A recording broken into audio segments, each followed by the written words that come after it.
that is something I was struggling with when all of this was escalating and I was seeing all these images and videos and news on social media.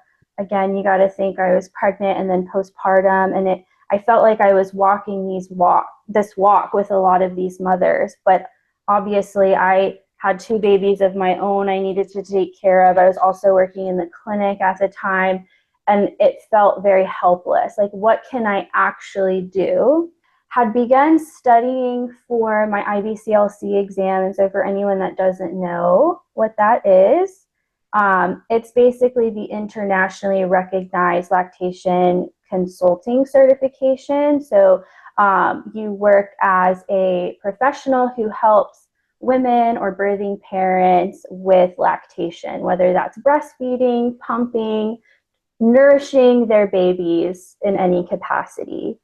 And so while I was studying or beginning my studies, that was when the magnitude of the starvation in Gaza started to be uncovered. And we started seeing all the images of these infants who were failure to thrive due to lack of milk, due to lack of formula, and due to very, very, very small numbers of breastfeeding because of the belief that malnourished mothers could not nurse their babies.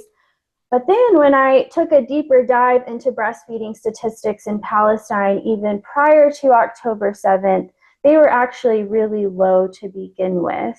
And I won't get into the statistics, but they were very low to begin with, even pre-genocide.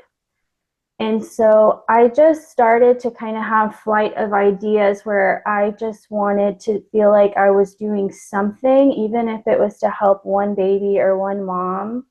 And I just started to record myself and to put out content on Instagram, kind of sharing practical lactation information and encouragement for mothers who were ideally pregnant, because that's when you should start this kind of education, is before the baby is even here. But for any mothers who are pregnant or newly postpartum that wished to even try to breastfeed their babies, even partially, because every drop mattered. And that was my way of trying to connect myself to those mothers, feel like I was contributing in some way, and just share what I know as best as I could. If ladies, or even if gentlemen want to know how to find you on Instagram so that they could see some of these clips, where can they go? Yeah, so the handle is Milk in the Rubble, and that is just on Instagram for the time being, at least. But yeah, just look up Milk in the Rubble, all like one word, and that's where I post, like I said, a lot of educational content, videos, graphics, things that could help people, either mothers in Gaza or even healthcare workers in Gaza, who just need some supplemental information about this sort of topic. Milk in the Rubble. God, that's heartbreaking. I mean, Yeah. that's wonderful and that's appropriate, but good Lord, that's heartbreaking. My goodness. So have you actually been able to talk to some ladies in Gaza? Yes. Yes. Wow. And so they've been able to share their stories with you and ask you questions. My God. Yes. Yes. I've built some really close relationships. Again, that's why there's just, to me, there's no excuse to say you didn't know. And when Hani was taught, when you asked him about, well, how did you get the knowledge, like, how did you get the information, right? Because if you log on to CNN, you're not going to see anything about what we're talking about, right? But that's why it's so important to diversify your news networks and your outlets. And we are so fortunate. We live in the age of information, and in the era of social media, we have a portal to anybody in the world.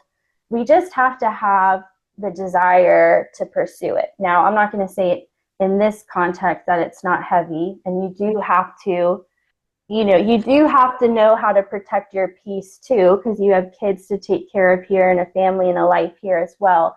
But all that to say, it's out there, and these people exist, and it takes 2 seconds to find them and talk to them. And so, to answer your question, yes, I have met and now formed relationships with mothers in Gaza, and we have bonded because our children are the same. We share pictures of our kids to each other, and while my kids are, eating breakfast and their protein waffles and hanging out with a playroom full of toys, this beautiful mother is sending me pictures of her children who are the same exact age as mine, but their backdrop is a building in ruins, and her daughter is wearing nylon, plastic as a diaper. And we're trying to have a normal conversation about how our girls are teething and we're up all night.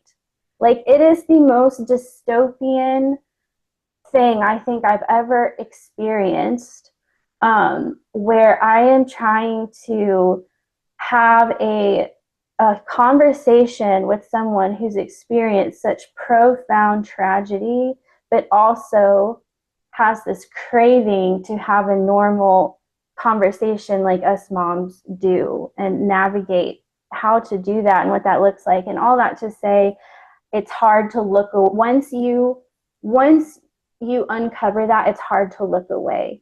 I know these babies by name. These are real people. This is not some sort of scam. This isn't propaganda. These are real humans living this life, and what makes them any different than us? Just chance.